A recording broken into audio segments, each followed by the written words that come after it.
जय हिंद। स्वागत है आपका हमारे इस YouTube चैनल के ऊपर में। मैं पिछली कई दिनों से लगातार आपकी क्लास ले रहा हूं और आज मैंने सोचा कि भाई एक वीडियो बना देते हैं जो बिहार परिचय के ऊपर हो और आपको एक शॉर्ट नोट देते हैं जो बिहार की पॉलिटी के ऊपर बेस्ड है।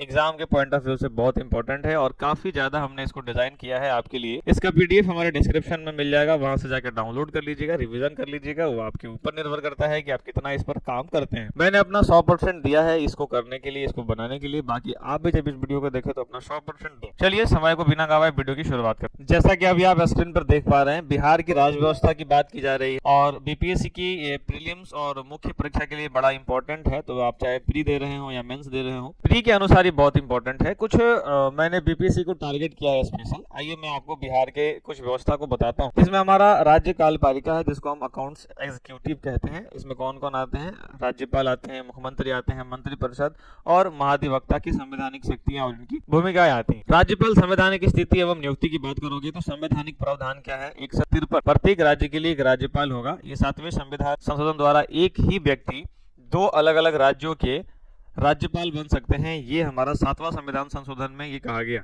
जो आर्टिकल 153 में लिखा हुआ है कि भाई हर राज्य के एक राज्यपाल होंगे। अनुच्छेद 154 में लिखा हुआ है कि राज्य की समस्त कार्यपालिका शक्तियां जो राज्यपाल में निहित होंगी।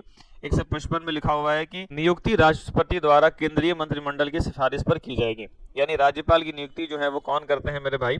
तो राज्यपाल की नियुक्ति करते हैं राष्ट्रपति, और राष्ट्रपति जो है वो टोटल 5 वर्षों के लिए नियुक्त करते हैं और किसी भी कंडीशन पे राज्यपाल को कोई और आदमी हटा नहीं सकता है। ऐसा राज्यपाल को हटाने का कोई प्रावधान नहीं है, लेकिन जब चाहे राष्ट्रपति उन्हें वापस बुला सकते हैं। ये नियम है। राष्ट्रपति जी नियुक्त करते हैं राज्यपाल को और राज्यपाल अपॉइंट करते हैं सीएम को, यानी कि मुख्यमंत्री को।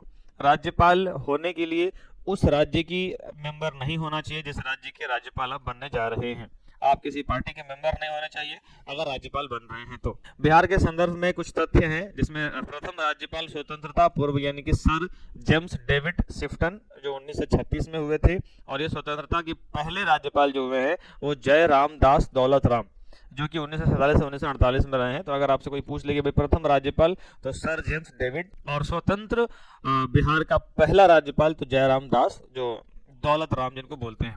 गैर बिहारी परंपरा संघीय व्यवस्था को सुदृढ़ और समान राज्य से बाहर के व्यक्ति को ही राज्यपाल बनाया जा सकता है। अभी अभी मैंने आपको बताया कि गैर बिहारी ही यानी कि कोई अलग राज्य का ही आदमी होगा जो बिहार का राज्यपाल बन सकता है। बिहार का ही आदमी बिहार का राज्यपाल नहीं बन सकता है। नेक्स्ट यहाँ पर देखो, राज्यपाल की शक्तियां और विशेषताएं देख लो। इनकी कार्यपालिका जो है, मुख्यमंत्री को 164 तथा उनकी सलाह पर अन्य मंत्रियों की नियुक्ति की जाती है। बीपीएससी के अध्यक्ष सदस्य को नियुक्त या हटाने का अधिकार केवल राष्ट्रपति को है। जो बिहार पब्लिक सर्विस कमीशन जो है, इसके अध्यक्ष एवं सदस्यों की नियुक्ति हटाने का अधिकार केवल राष्ट्रपति को ही है।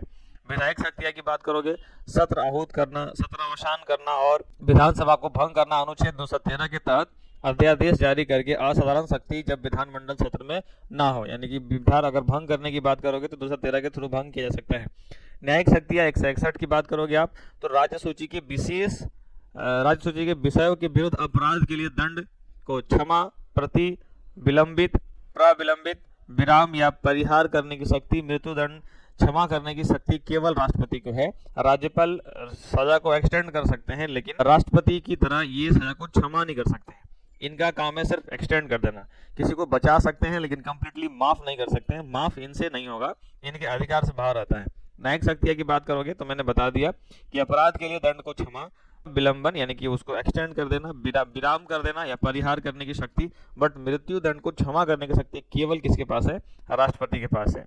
विवेकाधीन शक्तियां अनुच्छेद 356 के तहत राज्य में राष्ट्रपति शासन की सिफारिश करना और राज्य विधानमंडल द्वारा पारित किसी विधेयक को राष्ट्रपति को स्वीकार करने हेतु सुरक्षित रखना। 356 हमेशा पूछता है कि कौन सा अनुच्छेद है जो राज्यपाल से संबंधित है, राष्ट्रपति से संबंधित है। तो याद रखिएगा कि अनुच्छेद 356 के तहत राज्य में राष्ट्रपति की सिफारिश करना, शासन की सिफारिश करना, यानी कोई राष्ट्रपति शासन लगाना चाहता है तो उसकी सिफारिश किसके थ्रू कर सकते हैं? 356 के थ्रू कर सकते हैं। अब यहाँ पर आ जाओ मुख्यमंत्री शक्तियां एवं स्थिति की बात करोगे आप, तो संवैधानिक प्राधिकरण जो हो गया अनुच्छेद 163 के थ्रू जो है वो राज्यपाल को सहायता एवं सलाह देने के लिए मुख्यमंत्री के उपाध्यक्ष के रूप में मंत्रिपरिषद में होगी।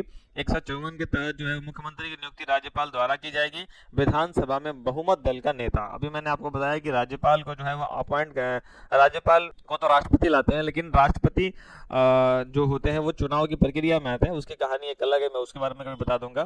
बट यहाँ पर राज्यपाल ही मुख्यमंत्री को अपॉइंट करते हैं। यहाँ पर 167 की बात करोगे तो मुख्यमंत्री का कर्तव्य है कि वो राज्य के प्रशासनिक एवं नीतिगत निर्णयों का सूचना राज्यपाल को प्रदान करें। और राज्यपाल के बारे में एक बात और याद रखिएगा, ये केंद्र सरकार के अधीन नहीं होता है, ये राष्ट्रपति के अधीन होता है। ये जो है राष्ट्रपति के अधीन होते हैं और राष्ट्रपति जो कहेंगे वो इनका करेंगे। इसको कोई डायरेक्ट गवर्नमेंट से मतलब नहीं होता है। ये लक्ष्मीकांत की लिखी हुई लाइन में आपको बता रहा हूँ। लक्ष्मीकांत ने अपने लाइन में लिखा है कि भाई राज्यपाल जो है वो केंद्र के अधीन नहीं काम करते हैं। व्यवहारिक शक्तियां की बात करोगे तो मंत्रिपरिषद का मुखिया मंत्रिपरिषद के विभाग का आवंटन एवं फिर बदल किसी भी मंत्री का त्यागपत्र देने के लिए कहना। नीति निर्धारक की बात करोगे तो राज्य सरकार की नीतियां और योजनाओं का मुख्य सूत्रधार, विकास आयुक्त की अध्यक्षता करने वाले बोर्ड का वास्तविक प्रमुख, राज्यपाल और मंत्रिपरिषद के मध्य कड़ी संचार और एक मात्र मुख्य माध्यम। यानी कि इन लोगों की बात अपनी अपनी शक्तियां जो हैं वो अलग अलग बांटे हुई। आर्टिकल मैंने बता दिया। यहाँ पर देखो राज्य की मंत्रिपरिषद का कार्य और संचालन, इसके बारे में मैं क्या कह रहा हूँ। तो अधिकतम मंत्रिपरिषद का आकार जो है वो 91वां संविधान संशोधन की अगर 2003 की बात करोगे तो 15% हो सकता है। तो मंत्रिपरिषद की संरचना एवं उत्तरदायित्व के बारे में बताएं तो मंत्रियों की श्रेणी जैसे कैबिनेट मंत्री, नीति निर्माता, राज्य मंत्री, स्वतंत्र प्रभार एवं कैबिनेट की सहायता और उप मंत्री। यहाँ पर सामूहिक उत्तरदायित्व कलेक्टिव रिस्पॉन्सिबिलिटी अनुच्छेद 164 का दूसरा भाग के अनुसार मंत्रिपरिषद सामूहिक रूप से राज्य की विधानसभा के प्रति उत्तरदायी होगा। और 64(2) के अनुसार मंत्रिपरिषद सामूहिक रूप से राज्य की विधानसभा। अच्छा, जिन लोगों को नहीं पता है मैं बता देता हूँ, हालांकि मैं इतना तो आशा करता हूँ कि सबको पता होगा। अपने विधान जो मंडल है उस विधान मंडल के अनुसार अपने विधान मंडल में अपने यहाँ 2 है। एक हो गया विधान सभा, इसमें हमारा विधानसभा भी आता है, और फिर होता है एक विधान परिषद। अब विधानसभा और विधान परिषद दोनों विधानमंडल ही है हमारा, और ये दोनों जो है इसके बारे में मैं आपको एक एक डिटेल पढ़ाऊंगा। लेकिन अभी चलो मैं आगे बढ़ता हूँ। यहाँ ध्यान रखना कि 64 में जो है वो 2 के अनुसार मंत्रिपरिषद सामूहिक रूप से राज्य की विधानसभा के प्रति उत्तरदायी होगी। व्यक्तिगत उत्तरदायी की अगर बात करोगे तो मंत्री राज्यपाल के प्रसाद पर्यंत यानी कि ड्यूरिंग द प्लीजर अपने पद पर बने रहते हैं। और बिहार की सीमा जो है कुल विधानसभा की सीट जो है वो 243 है। बिहार की मंत्रिपरिषद में मुख्य सहित 36 मंत्री जो हैं वो हो सकते हैं। इसके बाद नेक्स्ट अगर बढ़ोगे आप, बिहार के कुछ ऐतिहासिक मुख्यमंत्री जो एक दृष्टि में देख लीजिए जो बड़े इंपॉर्टेंट है। पहली बार बिहार के अगर कोई मुख्यमंत्री बने तो श्री कृष्णा सिंह थे, जिनको बिहार केसरी भी कहा जाता है। और इनका जो उम्र रहा, मतलब जो कार्यकाल रहा है वो रहा है 1946 से 1961 के ऊपर में। बिहार के प्रथम मुख्यमंत्री, जमींदार उन्मूल कानून पारित करने वाले पहले प्रथम राज्य निर्माता। दूसरे थे महामाया प्रसाद सिन्हा 1967-66। बिहार के प्रथम गैर कांग्रेसी मुख्यमंत्री, संयुक्त विधायक दल के सरकार। भोला पासवान शास्त्री, ये भी बड़ा इंपॉर्टेंट है, इनके बारे में बीपीएससी ने कई बार सवाल पूछे भी हैं। याद रखिएगा 1968 में बने और 1968 में इस खत्म हो गए। लेकिन बिहार के प्रथम अनुसूचित जाति यानी एससी श्रेणी के ये पहले व्यक्ति हैं। अब्दुल गफूर, ये बिहार के पहले अल्पसंख्यक मुस्लिम मुख्यमंत्री जो जेपी आंदोलन के समय में पदासीन थे। और श्रीमती राबड़ी देवी बिहार की प्रथम महिला मुख्यमंत्री 2005 तक रही हैं और 1997 से इनका कार्यकाल शुरू हुआ है। तो इम्पोर्टेंट ये है कि पहली महिला मुख्यमंत्री कौन है, श्रीमती राबड़ी देवी। पहला एससी कैटेगरी के मुख्यमंत्री कौन है, भोला पासवान। पहले अल्पसंख्यक मुसलमानों के मुख्यमंत्री कौन है, अब्दुल गफूर। पहले गैर कांग्रेसी मुख्यमंत्री कौन बने, महामाया प्रसाद सिन्हा। पहला मुख्यमंत्री कौन बने, बिहार के श्री कृष्ण सिंह थे। और बिहार केसरी इनको नाम जाना जाता था, ये नवादा के रहने वाले थे। नवादा में भी खनवा इनके गांव का नाम था। अब आर्टिकल 165 के बारे में देख लीजिए। एडवोकेट जनरल महाधिवक्ता जिसको बोलते हैं, संवैधानिक स्थिति एवं पात्रता और शक्तियों का विशेषाधिकार देख लीजिए। पहली बात अगर मैं बात करूं कि सर्वोच्च कानूनी अधिकार, महाधिवक्ता राज्य का सर्वोच्च विधि अधिकारी होता है। पात्रता इसकी क्या होती है, एक व्यक्ति जो उच्च न्यायालय का न्यायाधीश बनने की योग्यता रखता हो। नियुक्ति कैसे होती है, राज्यपाल द्वारा मंत्रिपरिषद की सलाह पर की जाती है और कार्यकाल निश्चित नहीं होता, ये राज्यपाल के अनुसार काम करते हैं। सदन की कार्यवाही में भाग, अनुच्छेद 177 के तहत महाधिवक्ता को राज्य विधानमंडल के दोनों सदस्यों की कार्यवाही में बोलने तथा भाग लेने का अधिकार है, परंतु मतदान का अधिकार नहीं है। कर्तव्य इनके क्या है वो देख लीजिए। राज्य सरकार को कानूनी मामले पर सलाह देना और न्यायालयों में सरकार का प्रतिनिधित्व जो करना इनका कर्तव्य है, यानी कि राज्य सरकार के कानूनी मामलों में सलाह देते हैं और न्यायालयों में सरकार का प्रतिनिधित्व करते हैं। नेक्स्ट हमारा आर्टिकल 165 राज्य के लिए। अब मेरा दूसरा भाग आया और दूसरा बार जिसमें राज्य विधायिका यानी कि स्टेट लेजिस्लेचर की बात किया जाए। विधानसभा, विधान परिषद की संरचना, कार्य पद्धति, विधायी प्रक्रिया एवं संसदीय प्रतिनिधित्व की बात करेंगे। मैं यहाँ पर आ जाऊँ, लेजिस्लेटिव असेंबली की बात करते हैं। अब लेजिस्लेटिव असेंबली जिसको बिहार विधानसभा कहते हैं, कुल 30 जो कुल सीट है वो 243 सीट है और इसकी संरचना और आरक्षण जो है वो बीपीएससी हाई एल्ड यानी कि संवैधानिक आधार की बात करोगे। अनुच्छेद 170 के तहत अधिनियम 500 से अधिकतम सीट नहीं हो सकता है और न्यूनतम 60 से नहीं हो सकता है, 60 की सीमा है।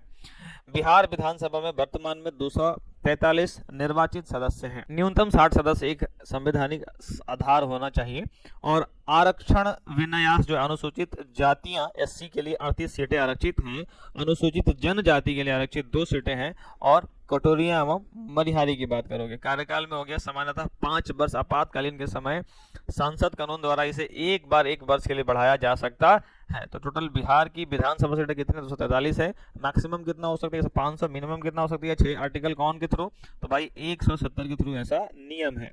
लेकिन अगर बात करोगे आरक्षण की तो एससी के लिए 38 सीटें हैं और एसटी के लिए 2 सीटें जो है वो पहले से आरक्षित होती है। विधानसभा के अध्यक्ष और उपाध्यक्ष की भूमिका क्या होती है, देखो जो विधानसभा के जो स्पीकर होते हैं, मान लो कि यहाँ पर विधानसभा के स्पीकर हैं।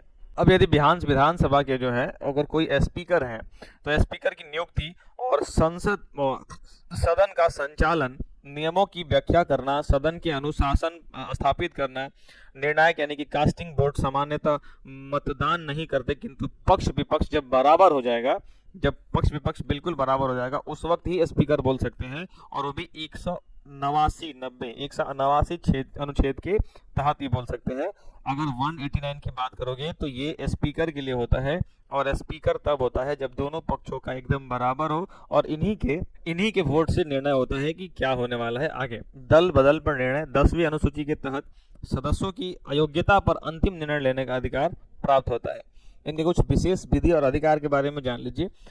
धन विधेयक का निर्धारण, कोई विधेयक यदि मनी बिल है या नहीं इसका अंतिम निर्णय केवल विधानसभा के अध्यक्ष ले सकते हैं। ऐतिहासिक तथ्य की बात करोगे तो बिहार विधानसभा के प्रथम अध्यक्ष राम दयालु सिंह स्वतंत्रता के पूर्व और स्वतंत्रता के पश्चात जो है श्री बिंदेश्वरी प्रसाद वर्मा थे। दोनों ही इंपॉर्टेंट हैं, इसमें कोई ऐसी बात है ही नहीं जो एक्स्ट्रा हो और आपके एग्जाम के पॉइंट ऑफ व्यू से सही ना हो। एकदम ओरिएंटेड निचोड़ करके दिया है मैंने, तो आपको ये वीडियो देखने के बाद पता चल भी रहा होगा। जैसे लेजिस्लेचर की बात करें, लेजिस्लेटिव काउंसिल की बात करोगे, आप विधान परिषद की बात करोगे तो लेजिस्लेटिव काउंसिल हो गया और ये जो है इसके पहले मैंने पढ़ा था लेजिस्लेटिव असेंबली हो गया। यानी कि लेजिस्लेटिव असेंबली और लेजिस्लेटिव जो है वो काउंसिल की बात करोगे तो द्वितीय सदन की संरचना और चुनावी कोटा आर्टिकल 171 के थ्रू होता है। इसकी निर्वाचन की पद्धति क्या है तो परोक्ष निर्वाचन मतलब इनडायरेक्ट इलेक्शन की अनुपातिक प्रतिनिधित्व प्रणाली में होती है। सीटों का विभाजन 1/3 स्थानीय निकाय द्वारा, 1/3 विधानसभा के सदस्य द्वारा, 1/12 स्नातकों द्वारा, 1/12 शिक्षकों द्वारा, 1/6 राज्यपाल द्वारा मनोनीत जो कला, साहित्य, विज्ञान, समाज सेवा और सहकारिता आंदोलन में साथ दिए हो। स्थानीय सदन कभी भंग नहीं होता है। प्रत्येक सदस्य का कार्यकाल 6 वर्ष का होता है, लेकिन 1/3 सदस्य प्रत्येक 2 वर्ष पर दोबारा चुने जाते हैं। कार्यकाल 6 वर्ष का होता है एक आदमी का, पर पर्सन कार्यकाल कितना होता है तो 6 आदमी का, लेकिन चुनाव कितना होता है हर साल का, हर 2 साल पे चुनाव होता है और भी 1/3 मेंबर का। तो मेरे भाई इतना तो मैं अभी तक जितना बताया उतना तो आप समझ ही गए होंगे। बिहार के बारे में है, ये अपनी घर की बातें हैं, ये सब तो आप सब जानते होंगे। विधायी प्रक्रिया एवं द्विसदनीय गतिशील की बात करोगे आप, मनी बिल केवल विधानसभा में पेश किया जा सकता है। मनी बिल, धन विधेयक केवल विधानसभा में पेश किया जा सकता है, वो भी राज्यपाल की पूर्व अनुमति से।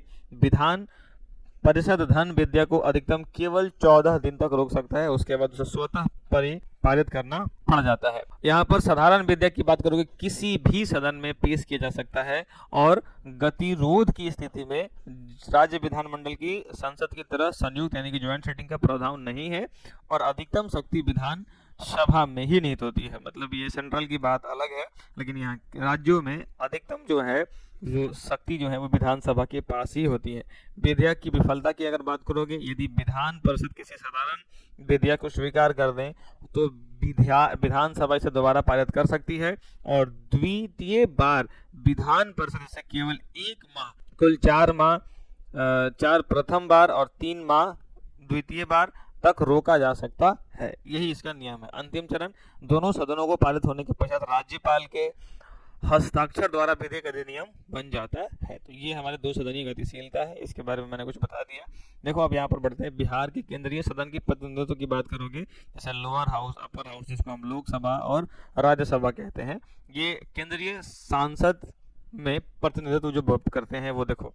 लोकसभा की बात करोगे तो वो हमारा इसमें सीट है टोटल कितना, 40। 6 सीटें अनुसूचित जनजाति के लिए आरक्षित है और आरक्षित सीटें जो है वो गोपालगंज, हाजीपुर, समस्तीपुर, जमुई, सासाराम और गया है। अपर हाउस राज्यसभा के टोटल सीट जो है वो 16 है और कोई आरक्षित नहीं है। संविधान के अनुसार संविधान का चुनाव बिहार विधानसभा के सदस्य द्वारा एकल संक्रमणीय मत से होता है। ऐतिहासिक परिप्रेक्ष्य क्या है, तो झारखंड विभाजन 2000 से पूर्व, विभाजन से पूर्व 54 लोकसभा सीट थी और 52 राज्यसभा सीट थी। तो हम बढ़ते हैं नेक्स्ट स्लाइड के अंदर में। यहाँ पर हमारा भाग 3 हो गया, स्टेट जुडिशरी, जो बात हो गई राज्य न्यायपालिका, न्यायपालिका, पटना उच्च न्यायालय, अधीनस्थ न्यायालय और वैकल्पिक विवाद जो है उसके लिए क्या किया जाता है। जैसे पटना हाई कोर्ट की बात करोगे, इसकी स्थापना हुई थी 3 फरवरी 1916 को और ये गवर्नमेंट जो थी वो ऑफ इंडिया एक्ट जो लाई थी वो 1915 के तहत हुआ था। प्रथम मुख्य न्यायाधीश जो स्वतंत्रता के पूर्व बने थे वो सर एडवर्ड मैनार्ड जेम्स चमियर था। प्रथम स्वतंत्रता के बाद जो बने वो सर सैयद फजल अली स्वतंत्रता के समय भी कार्यरत रहे और वर्तमान के मुख्य न्यायाधीश जो हैं वो 2026 में नियुक्त हुए और न्यायमूर्ति संगम कुमार साहू। संवैधानिक अधिकार की बात करोगे आप तो आर्टिकल 214, प्रत्येक राज्य के लिए एक उच्च न्यायालय होगा, ये आर्टिकल 214 में लिखा हुआ है। आर्टिकल 226 में लिखा हुआ है कि अपने मूल अधिकारों के प्रवर्तन एवं अन्य विधिक अधिकारी हेतु जो है वो जारी करने की प्रस्तुति शक्ति। अभिलेख न्यायालय की बात करोगे तो अनुच्छेद 215 के तहत निर्णयों को साक्ष्य के रूप में सुरक्षित रखने की शक्ति। अधीनस्थ न्यायालय एवं न्यायिक संरचना की बात करोगे, इसमें डिस्ट्रिक्ट यानी कि डिस्ट्रिक्ट कोर्ट हो गया और न्यायाधीशों की नियुक्ति, न्यायिक सेवा भर्ती और यहाँ पे फास्ट ट्रैक कोर्ट। इसमें प्रशासनिक जिला स्थापित होती है और ये तो भाई सब जानते ही हैं कि एक डिस्ट्रिक्ट में हो गया एक ये जान लो 243 के अनुसार जिला न्यायाधीश की नियुक्ति राज्यपाल द्वारा उच्च न्यायालय के मुख्य न्यायाधीश के परामर्श की जाती है। इसका मतलब क्या हुआ मेरे भाई कि आर्टिकल 233 के अनुसार जो जिला के न्यायाधीशों की नियुक्ति होती है वो राज्यपाल द्वारा और उच्च न्यायालय के मुख्य न्यायाधीश होते हैं इनके परामर्श से होती है। तो जो जिला होते हैं और जो मेन जो मुख्य यानी कि मुख्य न्यायाधीश के जो होते हैं वो राष्ट्रपति करते हैं। ये सब बातें तो शायद आपको पहले से पता होगी या अभी भी मैंने ऊपर वाले स्लाइड में सब बताया ही था। तो वैकल्पिक विवाद निवारण एवं लोक अदालती की बात करोगे, जैसे लोक अदालत हो गया, ग्राम कचहरी हो गया, मुफ्त कानूनी सहायता हो गया, इन सब के बारे में जो है बिहार सेवा प्राधिकरण अधिनियम 1987 के तहत इसका शुरुआत हुआ, इसका संवैधानिक दर्जा दिया गया। चलो हमारा नेक्स्ट भाग हो गया स्थानीय प्रशासन, लोकल सेल्फ गवर्नमेंट। इसमें पंचायती राज है, शहरी स्थानीय निकाय है और वहां पर अगर बात करोगे तो गौर करना बिहार में पंचायती राज का विकास जो है वो कुछ इस प्रकार हुआ है। 1947 में अधिनियम आया और स्वतंत्रता के बाद बिहार पंचायत राज अधिनियम 1947 में लागू किया गया, जो कि गांधी नीति अनुच्छेद 40 पर जो है वो आधारित था। उसके बाद 73वां संशोधन आया 1992 के अंदर में और यहाँ पर लिखा हुआ है कि संसद द्वारा पारित 73वें संविधान संशोधन के पश्चात भाग 9 और 11वीं सूची में संवैधानिक दर्जा जो है वो मिला। 2006 के ऐतिहासिक एक्ट के में लिखा गया है कि यह बिहार पंचायत राज अधिनियम 2006 पारित पंचायतों में महिलाओं को 50% आरक्षण देने वाला प्रथम राज्य बन गया। और पिछली क्लास में मैंने बताया था कि टोटल भारत के 21 या 22 राज्य ऐसे हैं जो महिलाओं को 50% आरक्षण दे चुके हैं। उसका लिस्ट अगर आपको नहीं पता जाके पीडीएफ में देख लीजिएगा, मैं बता दिया हूँ। पंचायती राज मंत्रालय की बात करोगे तो पंचायत के वित्तीय सुदृढ़ीकरण और पारदर्शी डिजिटल ऑडिट हेतु पृथक मंत्रालय और राज्य वित्त आयोग के निरंतर गठन किया गया। इसके बाद अगला देखो,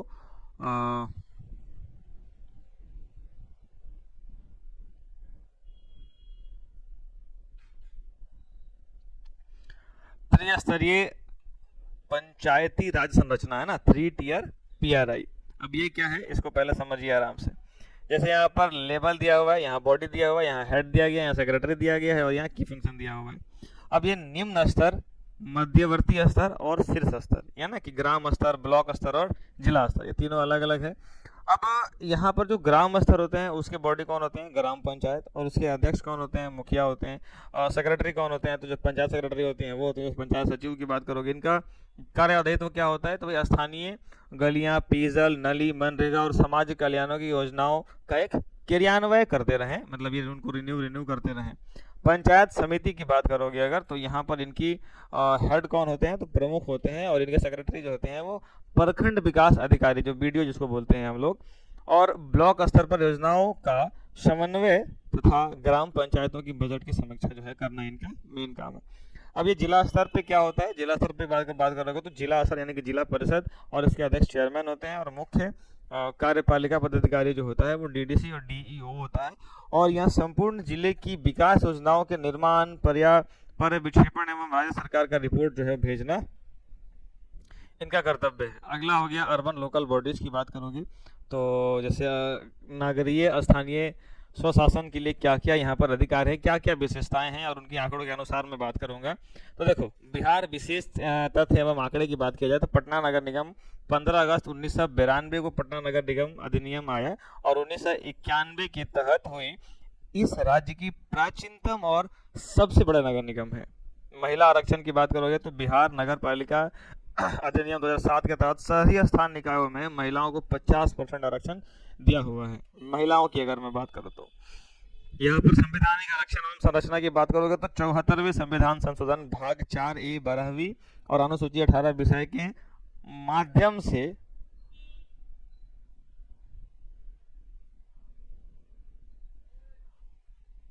नगर निकायों को संवैधानिक दर्जा दिया गया है।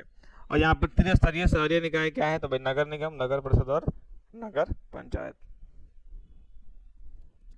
इसकी प्रशासनिक ढांचा और आयोग देख लीजिए, जैसे राज्य सचिव हो गया, केंद्रीय प्रशासनिक वर्गीकरण हो गया, पुलिस प्रशासन एवं महत्वपूर्ण आयोग हो गया, उन सब के बारे में भी थोड़ा थोड़ा सुन लीजिए।